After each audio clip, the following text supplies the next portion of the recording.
அவங்க அண்ணியை கொலைப்படுறதுக்கு திட்டம் போட்டான். உங்க ஃபேவரட் சீரியல்ஸ் இனி டிவிக்கு முன்பே சன் நெக்ஸ்ட் ஆப்ல டவுன்லோட் பண்ணி சப்ஸ்கிரைப் பண்ணுங்க.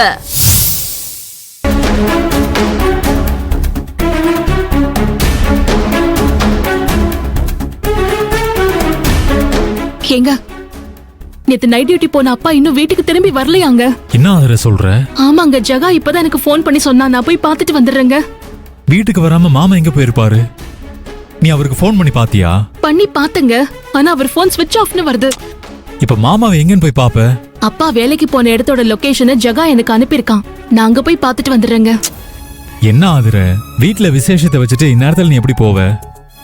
வேற வழி இல்லங்க, போய் தானே ஆகணும். வேணாம் ஆதர, நீ அந்த லொகேஷன் எனக்கு அனுப்பு, நான் போய் பாக்குறேன். சரியா? நீ இங்க இருந்து ஃபங்க்ஷன் வேலையெல்லாம் பாத்துக்கோ. ஃபங்க்ஷனுக்கு இன்னும் நிறைய டைம் இருக்குங்க. எனக்கு என்னமோ இது சத்யாவோட அண்ணன் பூபதியோட வேலையா இருக்குமோன்னு சந்தேகமா இருக்குங்க. என்ன ஆதர சொல்ற? எனக்கு அப்படிதாங்க தோணுது. சத்யாவோட அண்ணன் இங்க இல்லையா? அவன் எங்க இருக்கான்? அவனும் இங்கதான் இருக்கான்.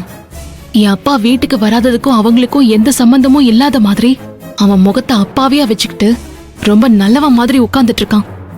ஆனா அவன் இந்த ஃபங்க்ஷனை நிறுத்துறதுக்கு ஏதாவது ஒரு வேலையை பாப்பான்னு நானும் எதிர்பார்த்துட்டு தான் இருந்தேன்.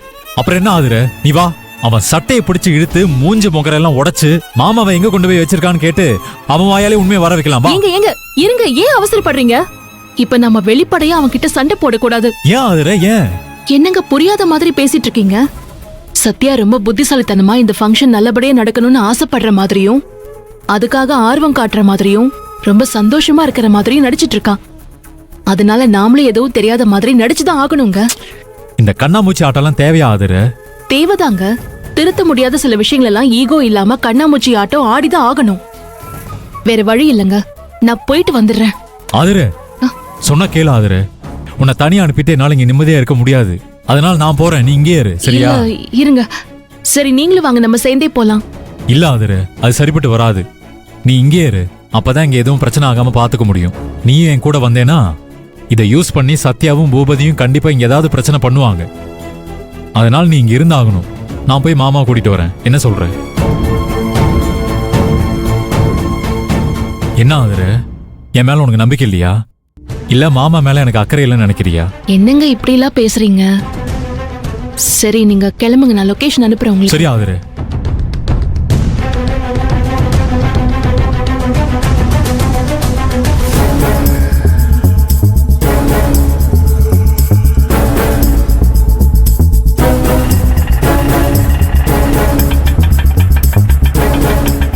எவ்வளோ? 300 ரூபாப்பா.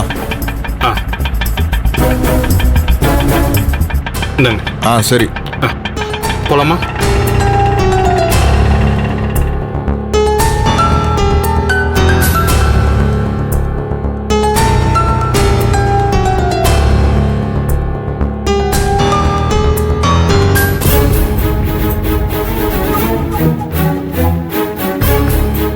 வாங்க சித்தி.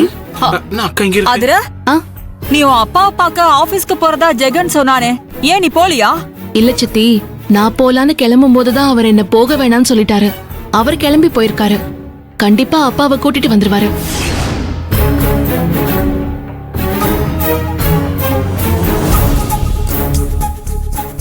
ஏன் ஆதர, இந்த தாலி கோக்குற ஃபங்க்ஷனை நடத்துறதுக்கு சம்மதிக்கிற மாதிரி சம்மதிச்சு அதை நிறுத்துறதுக்காக இவளே உங்க அப்பாவை கடத்தி கொண்டு போய் வச்சிருப்பாளோ? சித்தி சொன்ன மாதிரி நடந்திருக்கதான் சான்ஸ் இருக்கு. ஆனா இது அவங்க கிட்ட சொன்னா தேவையில்லாம சத்யா கிட்ட பிரச்சனை பண்ணி நாம நினைக்கிறத நடக்க விடாம பண்ணிடுவாங்களே. அதனால சித்தி கிட்ட எதுவும் சொல்லாம அமைதியா இருக்கிறதா நல்லது. என்ன ஆதர? இல்ல சித்தி, அப்படிலாம் எதுவும் இருக்காது. நீங்க வீணா கற்பனை பண்ணி தேவையில்லாம கவலைப்படாதீங்க. அப்பாவை டியூட்டி மாத்தி விடுறதுக்கு ஆளுங்க இன்னும் வராம இருந்திருக்கலாம்ல. இப்பதான் உங்க மாப்பிள்ள போயிருக்காரு சித்தி. அவர் அப்பாவை பத்திரமா கூட்டிட்டு வந்துருவாரு. அப்பாவை காணோன்னு தெரிஞ்சா பதறி அடிச்சுட்டு தேடிட்டு போவான்னு நினைச்சா இவனடான டென்ஷனே ஆகாம அவ சித்தி கிட்ட பொறுமையா பேசிக்கிட்டு இருக்கா. மாதிரி என்ன பிளான் பண்றானே தெரிய மாட்டேங்குதே. சரி, ஓகே சித்தி, வாங்க போலாம். வாங்கம்மா, வாங்க. அகல்யா, ஜெகன், நீங்க எல்லாரும் வந்ததுல ரொம்ப சந்தோஷம். எங்களுக்கும் உன்னோட தாலி பெருக்கி போடுற ஃபங்க்ஷன்ல கலந்துக்கிறதுல ரொம்ப சந்தோஷமா. மா, நடந்த எதையுமே நீங்க மனசுல வச்சுக்காம இப்படி பேசுறது ரொம்ப பெரிய விஷயம்.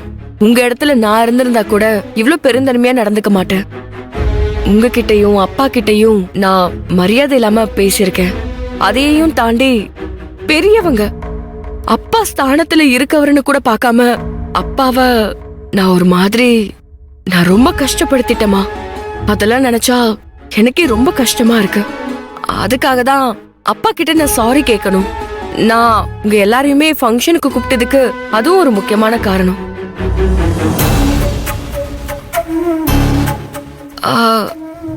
அப்பா இன்னும் வரலையா? டியூட்டிக்கு போனவரை இன்னும் வரலன்னு ஆதிரி அக்கா சொன்னாங்க. இன்னுமா வரல? வரலையா இல்ல என்ன பிடிக்காம என்ன மன்னிக்க இஷ்டம் இல்லாம என்னோட ஃபங்க்ஷனுக்கு வரமாட்டேன்னு சொல்லிட்டாரா? ஆஹா, அப்படிலாம் ஒன்னும் இல்ல சத்யா. அப்பா இன்னும் டியூட்டி முடிச்சிட்டு வரலன்னு சொன்னாங்க. அப்படியா? அப்பா இன்னும் வரலையா? ஆமா சத்யா, அப்பாவை பார்த்து கூட்டிட்டு வரதுக்கு தான் அவர் போயிருக்காரு. கண்டிப்பா அப்பாவை கூட்டிட்டு வந்துருவாரு. வேற ஒன்னும் பிரச்சனை இல்லைல்ல? ஆ சே, அதெல்லாம் ஒண்ணும் பிரச்சனை இல்ல. அடிச்ச நான் ஒருத்தி வெளியவே நிக்க வச்சு பேசிட்டு இருக்கேன். வாங்க வாங்க உள்ள வாங்க. நீ போ சத்யா. ம்.